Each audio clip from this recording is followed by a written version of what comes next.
Hey y'all, it's Dwayne Clark's Kentucky Knives, and I just got done loading up all of our whatnot sale for this coming Friday, the 17th at 7 p.m.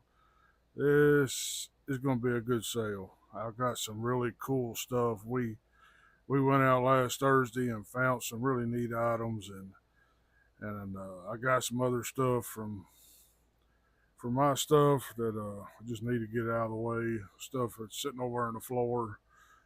Uh, got no place to put it, so let's move it on. So I got some really cool stuff. Got Zippos. We got all kinds of neat sheaths, hats, fixed blades, scout stuff. Let's just turn this camera on and I'll show you. All right. Start everything off here with an old Saber melon tester. It's got pin cracks on both sides. But it's a good candidate for somebody who wants to learn how to rehandle stuff. We got a military knife here. It does have a bent blade. Got that bag there. It's got two knives in it. It's the way I bought it. So I want to sell it. The skull's and lost its handles. So these three knives here make somebody some good knives to, learn how to rehandle. Up here, we got a North American Hunting Club, and it says it's USA. I don't see nothing else on it. It's got a ram's horn handle, so that's pretty cool. Next to it, I got that old Forge. It's the staggest knife I've ever owned in my life. If you remember that video, they took all the tips, split them in half of the antlers, and put them on that knife. It's funny. I got an LB1 paperwork of a Schrade knife. We got a Leatherman Kick, I think. I believe that's what that is. I thought this was pretty cool. It's no Imperial Schrade Endeavor. Still in the package. It says it's made in Germany. On the back says it's finished in the USA. Got a Cutmaster electrician's knife. I got one German Creek. It was a no pay from last show, so got one of those hillbilly farm hands for sale. I believe that's a Saber too. That's a Frost, which is a pretty good trapper. That's another Frost. Looks like it's kind of a copperhead with a kind of Appaloosa colored bone. Got a couple anvils, I do have a couple anvils, a couple railroad spikes. The anvils, one of them is a Chevrolet, another one's a Texas. I found that leather die box last Thursday in an antique store. It's just a box, but it's old. I think the price tag on top of it was 49 cents. I thought that looked cool. I know a lot of you guys like doing leather work. I thought they looked cool sitting up on your shelf above your bench or something. We got a W.R. Case and Sons cookbook. It does have some water staining in it. Got two stones. Both of them are Arkansas stones. You can't hardly see that one. That one's a Cabela's. The old cedar box. Stone is loose in it. Got a couple knife boxes. Just empty boxes. Got three case sheaths. I got that one's a fox and hound, which looks cool. It's got a cattail on it. Got a buck 118 sheath. And these boxes are all buck 110 sheaths. It's the original boxes. Some old boxes there. I don't remember. I don't know what year exactly they're from, but they got the brand new sheaths in them, and the paperwork. The knives are just gone. Somebody must have bought them, took the knives, and left everything else in the boxes. So I thought that'd be cool. Thought somebody might enjoy that. Got a couple, three different bird and sun hats. I have a cool Marbles gun cleaning kit box. It's just a metal box, but I mean, you can get on eBay and buy the old Marbles gun cleaning rods and stuff put back in it. That is a really cool. That's not reproduction. That's original. I thought that was pretty cool. Donna actually found that. We got a Cub Scout knife. Got a Clark's cutlery knife out of Indiana. Thought that was interesting. Got this fighting rooster. I picked that up during the big 127 yard sale. It does need work. It's got some chips out of the blade right on the edges, which anybody can reprofile them edges of that blade real good, and they have a nice fighting rooster knife to carry. Got a Case Double X Boy Scout knife. Got this big old buck knife here. I can't remember the model number. I want to say 160. It's a 1990. I did look the year up. Not 100% sure if that's original sheath, but it fits it. So that's pretty cool. This is a Bear MGC large lock back, and it also has Maker's Mark engraved on the bolster, which is pretty cool.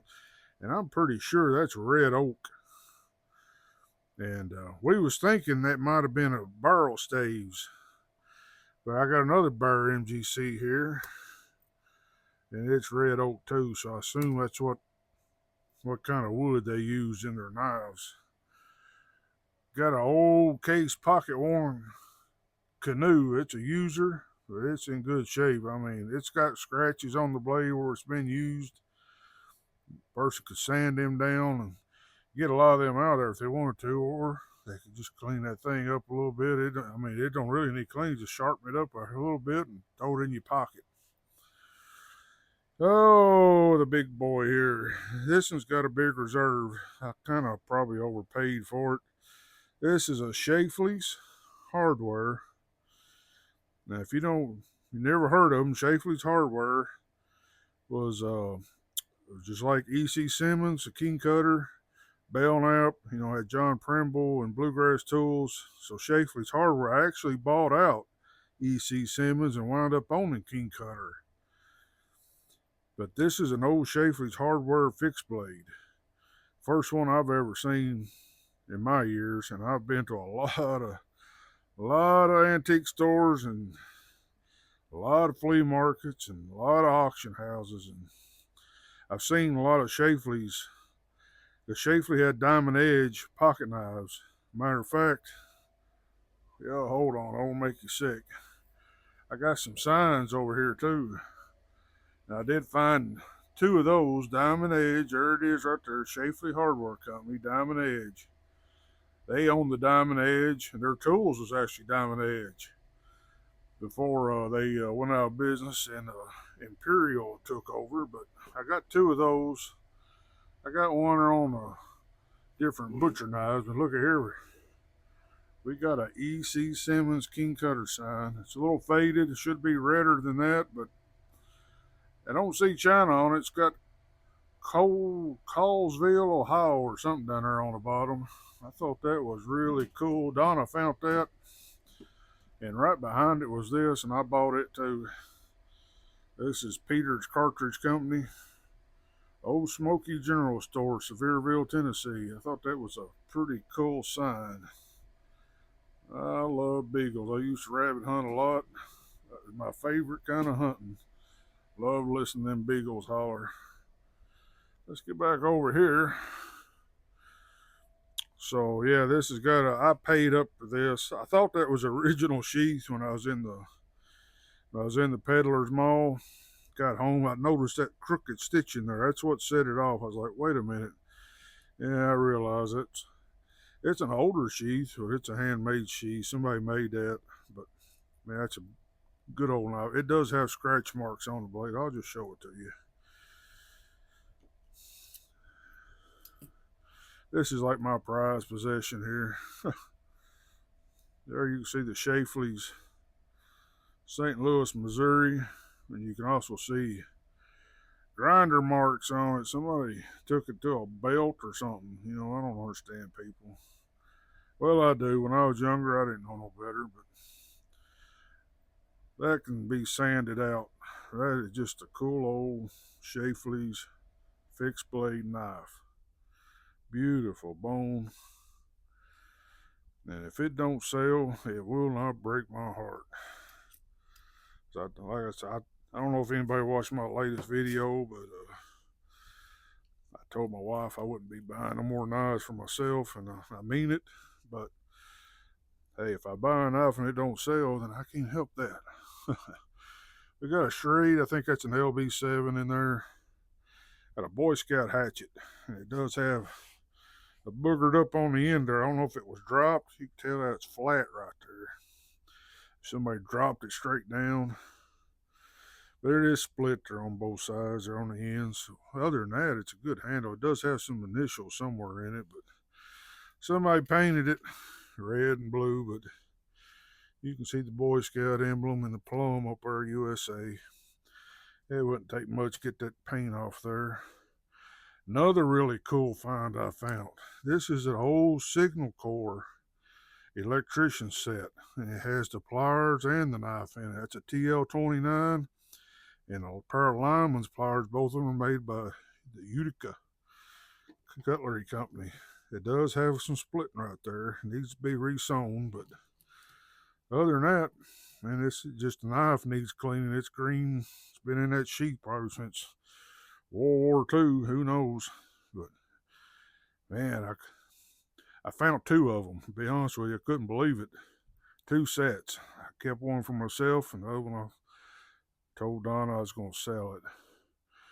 Got a 100th anniversary game getter. Got an old timer beer can trapper, they call that. It's never been opened. It's been sealed. I've had that thing for going on 15 to 20 years, and still got the original price tag on it from where we sold them in the flea markets years ago. And because you take the knife out, and you can see it makes a bank. Got a couple Rough Riders. There's something else cool. Zippo golf balls. I got a full box of Zippo golf balls. I found these last summer when we was on vacation. You can see the Zippo there. They're all in there, all in good shape. This is kind of dirty on top. I don't know. I ain't about to try to clean it. I'll let whoever buys it, if they want to try to clean that cardboard up, they can. But yeah, that's pretty cool. Zippo golf balls. And I got a bunch of Zippo lighters. Most of them are newish. One of them is the seal hasn't been broke on one, but the rest of them has been broke. Do have some Zippo parts. And I got a couple of Zippo. This is cool. I wish it wouldn't. It's a 1980. It's got the Fisherman, but it's also got that big dent in it. This is a 1980, but needs to be worked on. This one right here is a parts one. But other than that, got if somebody wants me to run some of them, I got some of them users, modern users. And over here, I put these in. These are all bite knives. I got some case knives and some Roachcraft knives. They're all just bite knives. You can buy them anytime you want.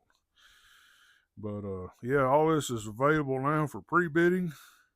I think it's going to be a good show Friday night. I mean, I think I got some knives here that just you don't see every day. I think I got a nice mixture of different things that people might want. Hopefully they do. But yeah, if you're interested, I've had some people ask me about bidding. You have to get on Whatnot. It's an app or a website. You have to make your profile, and you have to verify yourself. It's a little process, so if you need to do it, go ahead and do it now. If you've never been on there, it's a little confusing at first, maybe, but it's pretty easy. Yes, you have to put your bank account in there or a credit card in there, one, to be able to buy it, because if you win an auction, it automatically charges it right there on the spot. And like I say, we appreciate everybody who's been buying from us. We went over 1,000 sales last Friday night, and we really appreciate that. Everybody's stuff's in the mail. I know the mail didn't run today, so due to the holiday, but we got more stuff. There's a total stuff there to sell, and pretty much everything on that table but that big metal box. I just bought that the other day, but most of all that stuff over there, I've got enough stuff here for a good 2 or 3 sales. So we got stuff to sell. And just getting her done. Just thought I'd give this preview for those who get on our show. That way they can get a good eye view of what we got before it starts. And this time I do have everything listed individually. So I've been working on that this whole afternoon. So hope to see you there Friday night, 7 o'clock. God bless everyone.